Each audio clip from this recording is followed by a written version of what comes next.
So hot, so hot, so hot, so hot. Oh my god. Okay, let's do this.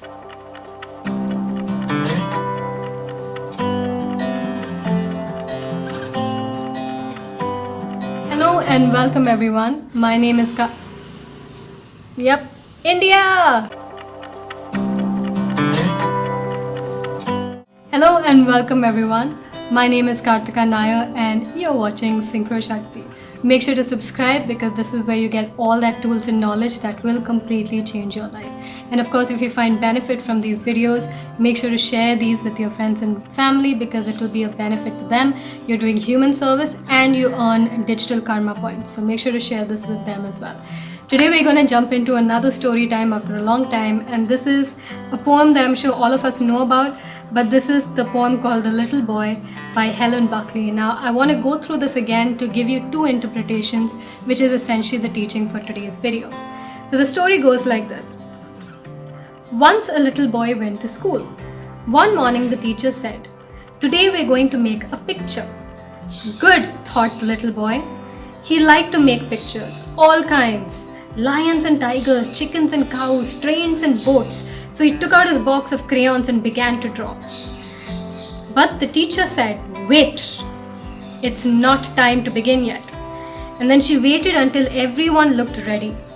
"Now," said the teacher, "we're going to make flowers." Good, thought the boy. He liked to make flowers. He liked to make beautiful ones with his pink and orange and blue crayons. But the teacher said, "Wait, I will show you how." And she drew a red flower with a green stem. "There," said the teacher, "now you may begin." So the little boy looked at the teacher's flower and he looked at his own, and he liked the flower of his own better than the teacher's, but he didn't say anything and he just continued drawing the flower, okay, just like the teacher. It was red with a green stem. On another day, the teacher said, "Today we're going to make something with clay." Good, thought the little boy. He loved clay. He could make all kinds of things with clay. Snakes and snowmen, elephant and mice, cars and trucks. And he began to pull and pinch his ball of clay. "Wait," the teacher said. "It's not time to begin." And she waited till everyone looked ready.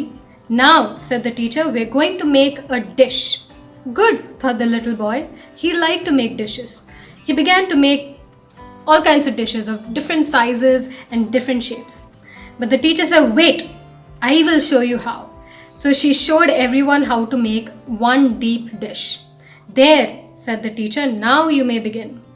So the little boy looked at the teacher's dish and he looked at his own. He liked his better than the teacher's, but he did not say this. He just rolled his clay back into a ball again and he made the dish just like the teacher's, a deep dish. And pretty soon, the little boy learned to wait, to watch, and to make things just like the teacher. And pretty soon, he didn't make things of his own anymore. And then it happened that the little boy and his family moved to another house in another city. And the little boy had to go to another school. The teacher said, "Today we're going to make a picture." Good, thought the little boy.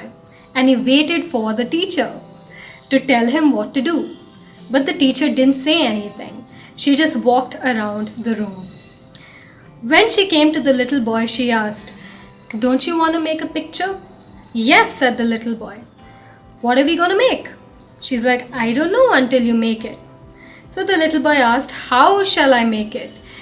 The teacher said, "Any way you like." So the little boy asked, "And any color?" She's like, "Any color." So he began to draw a red flower with a green stem. Goosebumps, right? So what is the moral of the story, guys? If you guys had your own interpretations of the story, write it in the comments below. But to me, I see two interpretations. One is, of course, the power of conditioning. We've all grown up being conditioned to think a certain way, act a certain way, feel a certain way, behave a certain way, and basically form a worldview of ourselves and of the world a certain way through how we've been conditioned. Not realizing that there's so much more to life and so much more to how we can see and do things than just how we've been taught through our families and our schools, right? That is one. To see that we are conditioned beings. The ways money goes out of your account, the way you react is conditioned. You can react differently and create a different reality. You can think differently, you can feel differently, you can do other things. If you fall sick, you get into a depression, that's another way you've been conditioned. You can change your thoughts, your emotions, your behavior, and change your reality. So essentially, the way you're habitually thinking is nothing but your coding that the teachers and your parents gave you. You can break the coding and become a whole other person. That's totally up to you. That is one interpretation. But here's the interpretation that is from my heart, and this is what I see in this whole story, is the flaw in modern day education. See, the issue, if you look at the word education itself, it comes from the Latin term educare, which means to bring out of someone, to seep out of someone, to draw up from someone, to literally take out insights from people. It means to bring out something from someone and not tell them what to think and do and believe. The current education system does not allow students to find their own insight, to find their own way, to find their own ideas of creating something, of learning their own interpretations. Instead, the teachers, if you're a teacher, you may want to be mindful of this.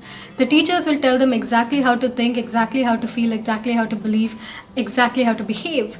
And this becomes the child's conditioning for life. And he won't even know that he can change all of these things because it's not in the system. So the very fact that if you look at, my field, everybody, most people, 99% of people who come to me for help are over dependent on a coach or some form of guide for help, even though they have their own insights to take them through life. There's so many people who can move through life without needing constant guidance. Coaches and mentors play a beautiful role in this world. Today is Guru Purnima, right? Gurus play a wonderful role in this world, but they can bring you to the water. They say that you can bring a horse to the water, but you can't make the horse drink the water. Essentially, that's all we can do. But there is so much over dependence on how to do this. I literally had a person who emailed me once saying how to make a list. Like, they asked me something and I said make a list of something, and they literally said how to make a list, and I had to tell them take a notebook and a pen and literally jot down these ideas. It was to that point that people have become over dependent on everyone else to tell them what to do, instead of knowing that they have a well of information within them. They have insight, they have an access to a universal consciousness that can give them their own answers as well.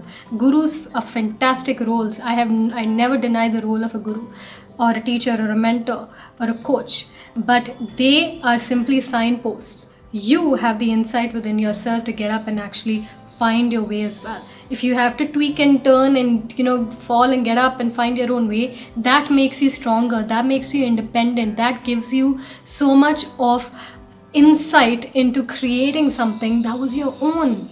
You can become your own person, and you don't need to depend on everyone else to tell you your place in life and tell you what you can do and what you cannot do and how to do this and how not to do this. Okay? So the idea is that because of the amount of desperation and over dependence that we get, like in our field, you can see that people are completely lost without somebody else telling them what to do. And I do believe that if you really want to create the life of your own choosing, you may want to look within yourself and see your own connection to natural intelligence and find your own insights and start taking action. You'll be surprised that you may actually exceed your expectation of how far you can actually go with your own path and your own insight and your own natural intelligence. Okay, so let me know in the comments, guys, what was your interpretation of the story, and if today's video was of value to you. Now, again, make sure to share these videos. If you find anything insightful, share it with people on your Facebook. Share the link, okay? Share the link of the channel, whatever, so that people can find this information. And again, digital karma points, right? It's just going to help you again. So, I love you all, and I will see you soon, very, very soon. By the way, there's a webinar coming up, manifestation webinar. On the 21st, there's details coming up in another video that I will upload really soon. So I love you all, and I will see you very, very soon. Namaste.